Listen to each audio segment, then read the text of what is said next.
سيدنا وحبيبنا وشفيعنا ومولانا محمد المصطفى وعلى آله وأصحابه أهل الصدق والوفاء وعلى كل من اتبع الهدى. أشهد أن لا إله إلا الله وحده لا شريك له وأشهد أن محمدا عبده ورسوله لا نبي ولا رسول بعده. أما بعد، حضرات الأفاضل، حضرات المكرمين yang kita takdimi, para alim, para ulama, para asatidz, para ustadzat, guru-guru umat, wabil khusus tuan guru kita semua, Profesor Dr. Kiai Haji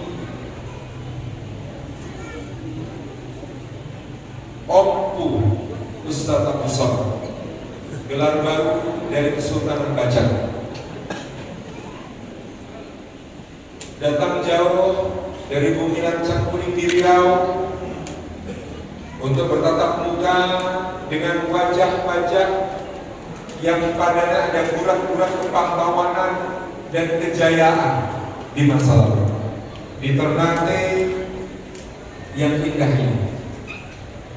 Dan kita takdimi guru kita semua, Habib Rifki Al-Hamid dari Ambon Malaysia, Susi, Ustaz Somad Susi, insyaallah. Beliau mementingkan untuk bertemu dengan Bapak Ibu sekalian di Ternate, bahkan dalam perjalanan beliau pulang dari Jeddah, seharusnya ke Ambon pulangnya, tapi demi cinta, ukhuwah, persahabatan dengan Tuan Guru Ustaz Abdus Somad dan betapa mulianya majelis-majelis ilmu seperti ini, beliau memprioritaskan untuk hadir ke Ternate. Allahu Akbar.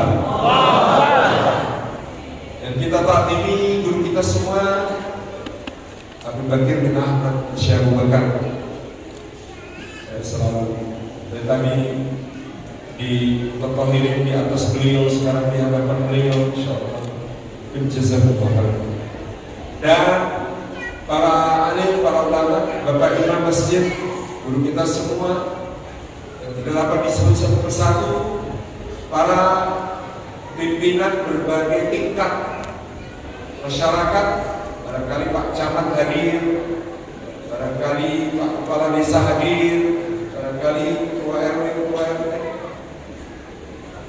bapak-bapak dari kepolisian memberikan kepada kita pengamanan pada malam hari ini, dan juga seluruh hadirin hadirat jamaah Masjid Rawdatul Mustashhidin. Masya Allah, kalau mu'alaf susah masjid ini, suruh ngucapin nama masjidnya Insya Allah. Karena di Afrika ada cerita, ada seorang dai di Afrika, masih semangat-semangatnya dan masih muda, diajak masuk Islam kepala suku di Afrika. Setelah kepala sukunya bersyahadat, diajaklah ke dokter bedah. Kepala sukunya tanya, kenapa ini saya masuk Islam diajak ke dokter bedah? Kata dai ini, karena kalau masuk Islam mesti mau membawa. Lalu dia bilang, saya tidak mau apa-apaan itu, saya tidak jadi masuk Islam, saya keluar dari Islam. Kata dai-nya, kalau bapak keluar dari Islam, potong leher, karena hukumnya murtad. Kata kepala sukunya, agama macam apa ini? Masuk potong bawah, keluar potong atas.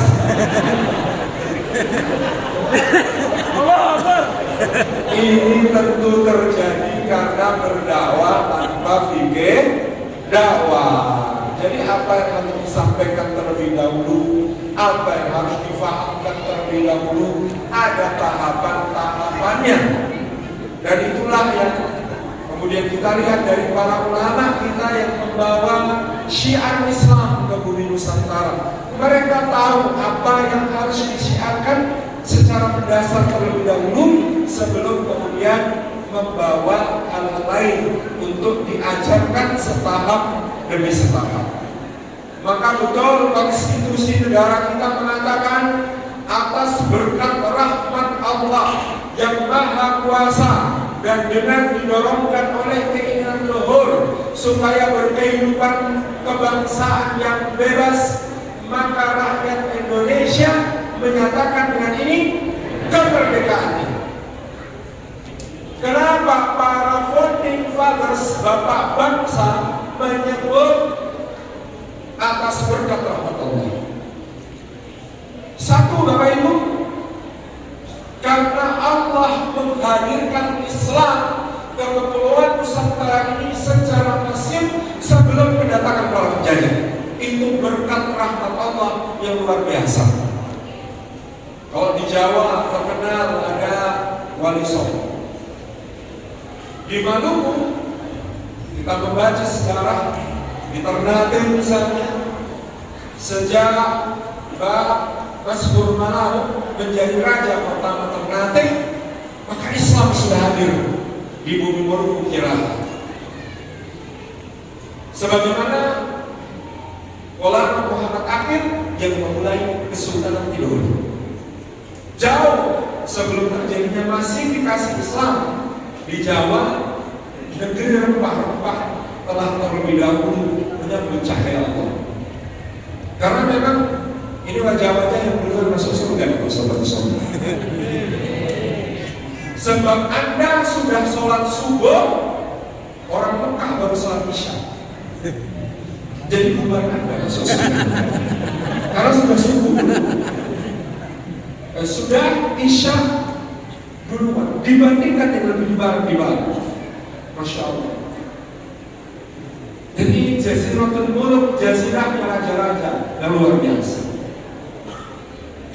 Maka dengan nikmat Allah, berkat rahmat Allah berupa datangnya Islam, kita menjadi bangsa, mohon maaf saya mengoreksi kata-kata yang sering terdengar di telinga kita. 350 tahun dijajah, bukan. Saya mengoreksi dengan mengatakan Nusantara kita bukan 350 tahun dijajah, tetapi 4 abad berjihad melawan penjajahan. Allahu Akbar. Apa buktinya? Kalau dijajah, Bapak Ibu lihat benua Amerika dari utara sampai ke selatan. Sebelum kedatangan Christopher Columbus, Francisco Pizarro, Hernando Cortés, Amerigo Vespucci, sebelum kedatangan para penjajah ini di benua Amerika dari daratan utara sampai ke selatan, ada pemuda asli Amerika namanya salah kaprah disebut Indian, natif Amerika, penduduk asli Amerika. Sejarawan hari ini memperkirakan pada tahun 1490 dari ujung utara benua Amerika sampai ke selatan kurang lebih terdapat antara 50 sampai 110 juta orang asli Amerika yang disebut Indian. Di mana mereka sekarang berada?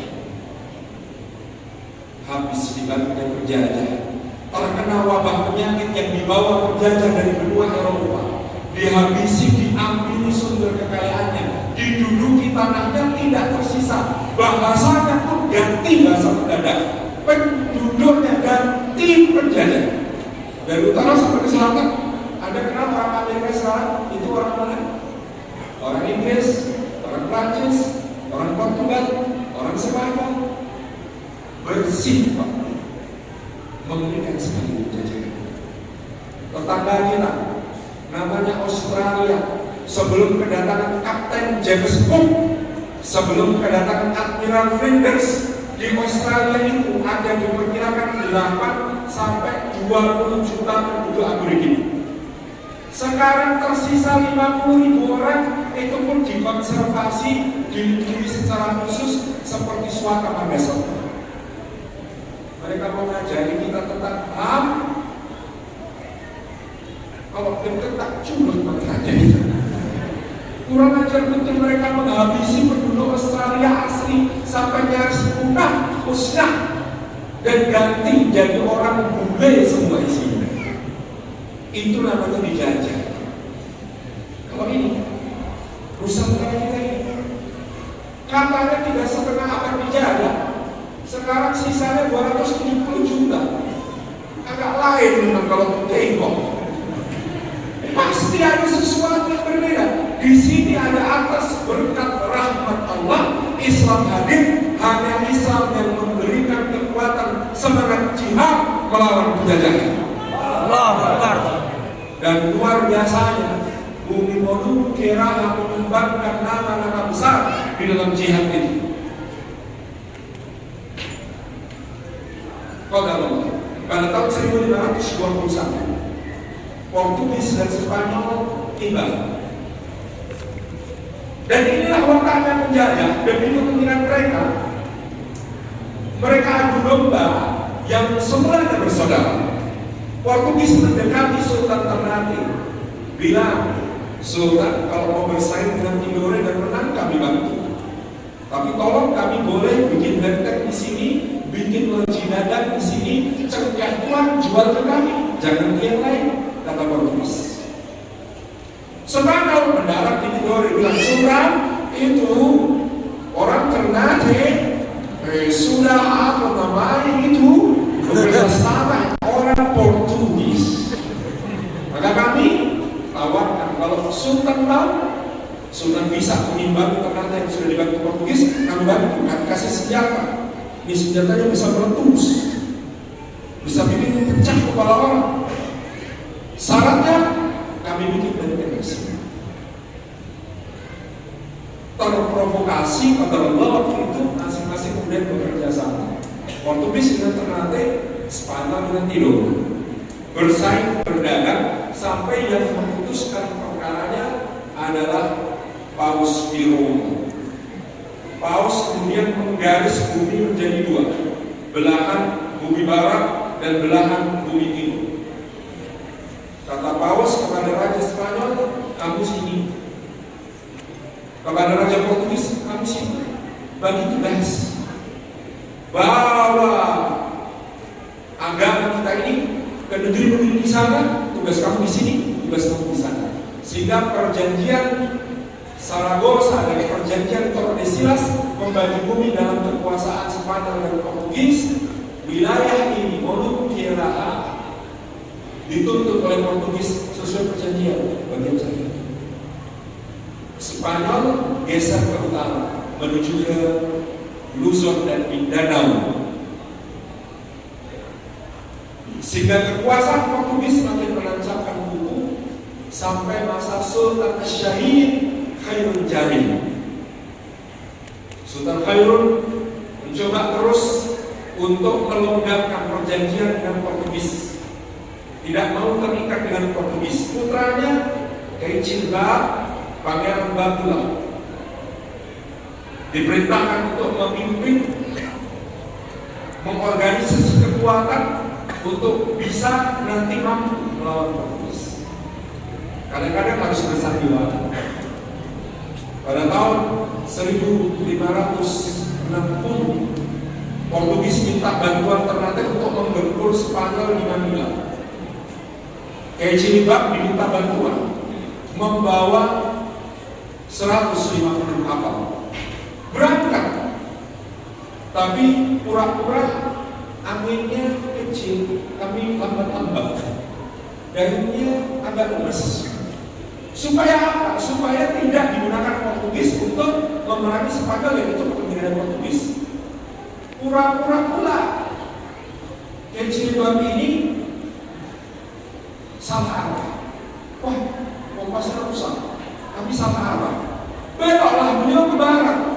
Di tahun 1560 itu beliau bahkan berlayar dengan armadanya tidak ke Luzon dan Mindanao di Filipina untuk membantu Portugis melawan Spanyol, tapi bergerak ke barat membantu Sultan Ali Muhammad Shah di Aceh menggempur Portugis di Malaka. Lalu berbaliklah armadanya. Ketika itu Ali Muhammad Shah kalah perang, meskipun sudah dibantu oleh Tutki Usmani dengan meriam-meriam berat dan kapal-kapal besar. Pulang lewat jalur selatan sampai kembali di Moluku Kiraha, kembali ke Ternate, disuruh melapor. Jilbab kemana? Diajak perang ke Mindanao dan Luzon, menyerang Spanyol. Kenapa kami hilang? Kami tersesat. Sama apa? Ini sudah pulang sekarang. Mau berangkat lagi? Ayo. Sudah gak perlu. Terus menerus beliau mendampingi ayahanda Khairul Jamil. Pokoknya bagaimana caranya kita bisa lepas dari Portugis. Qadarullah wa masya'afa'al di tahun 1570, Gubernur Jenderal Portugis di Benteng Castella namanya Lopes de Escuita sudah tak tahan lagi. Khairul Jamil ini suka membuntit dalam lipatan, mengkhianati perjanjian dengan Portugis katanya. Dia harus mati hari ini. Diundang Sultan Khairul Jamil ke Benteng Castella untuk berjamuan. Ternyata di situ beliau dibunuh, ditikam, dicerabut jantungnya, diperlakukan dengan sangat kecil. Darah tumpah, maka Kiai Jilbab di istananya berunding dengan para ketua dan beliau diangkat menjadi sultan. Beliau kemudian mengaumkan satu sumpah yang dalam beberapa catatan disebut sumpah soya-soya. Kita tidak akan berhenti sampai Allah memberi kemenangan atau kita binasa. Kita akan usir seluruh bangsa asing dan kafir itu dari seluruh Nusantara Timur. Maka sejak 1570 dibantu oleh Kapita Rubuhong, dibantu oleh Kapita Kalasingka, dibantu oleh Kapita Kapilai, dibantu oleh Raja Jailolo, Sultan Bacan, dan kemudian Sultan Gami Baguna dari Tidore bergabung, bahkan mengikat pernikahan dengan menikahkan adik perempuannya dengan Sultan Baguna Gatusha. Seluruh Moluku Keraha bersatu padu. 3.000 kapal dikerahkan oleh Baguna dan Syah untuk menghantam semua benteng-benteng Portugis di Ambon, di Hitu, di Ternate Segini, sampai seluruh benteng itu menyerah dan orang Portugis yang pergi. Disisakan benteng Castella, tempat si penjahat Diego de Escuita, di Lopes de Escuita tinggal. Dikepung benteng itu selama 5 tahun. Kalau tidak mau menyerah juga, maka akan diserbu masa. Tapi masih ada waktu untuk menyerah. Di tahun kelima, setelah orang Portugis di dalam sama-sama membunuh Lopes de Escuita, si penjahat, maka penghuni benteng menyerah. Tahun 1575 itu barulah Gatusha melepas orang Portugis terakhir dari Moluku Keraha pergi ke selatan, diberi hibah tanah sempit di ujung timur Pulau Timur yang hari ini kita sebut Timur Leste. Itu anugerah Baguna mereka, karena dari semua pulau yang beliau kuasai tidak diizinkan lagi untuk tinggal. Baguna Gatusha, penguasa 72 jazirah yang gagal. Dia mengadakan ekspedisi pelayaran menuju ke Makassar, diajaki Tunjano Raja Boa untuk masuk Islam. Dia pergi ke Bima, diajak Raja Bima masuk Islam. Dia pergi ke Sumbawa, dia mengembangkan kekuasaannya, menguasai wilayah yang sekarang ini disebut Sulawesi Tenggara, Bangka, Sulawesi Tengah, Sulawesi Utara, sampai wilayah Gorontalo. Dia menguasai Pulau Mindanao, terus ke timur. Maka dia disebut sebagai Baguna Gatusha, penguasa 72 jazirah. Sejarawan Belanda yang datang kemudian mencatat, pada abad Baguna hidup dan berkuasa, seluruh kesultanan Islam yang membentang dari Maroko di barat sampai Ternate di timur sedang berperang dengan Portugis. Maroko sendiri juga begitu. Demikian pula Kesultanan Oman, Kesultanan Mamluk, Kesultanan Mughal, Kesultanan Aceh, dan juga Kesultanan Demak di Jawa. Hanya dua yang tercatat menang melawan Portugis, Fatahillah di Sunda Kelapa, dan yang jauh lebih gemilang Babu Datu Syekh penguasa 72 Jazirah. Takbir.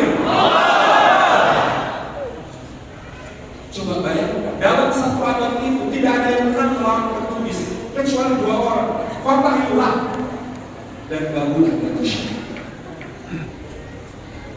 Maka inilah kebanggaan luar biasa saya bisa sampai memeluk Kirana. Alhamdulillah tahun lalu sempat berziarah ke makam Sultan Babulah. Naik ke atas, suruh mengulang berat rasanya. Ada yang belum pernah ziarah orang Ternate? Kalau belum, segerakan. Ini Sultan Alim Fakih seperti yang digambarkan oleh Sir Francis Drake, utusan Ratu Inggris. Saya dapat melihat dia seorang raja yang begitu berwibawa, suaranya lirih tetapi menghunjam ke dalam dada. Dia berpakaian seperti pakaian rakyatnya, hanya saja diikat pinggangnya teruntai mutu manikam batu berlian besar-besar. Bajunya sama kayak baju rakyat, cuma untuk menandai dia sultan dia pakai ikat pinggangnya dari berlian besar-besar. Mungkin waktu itu belum ada penampakan untuk baca.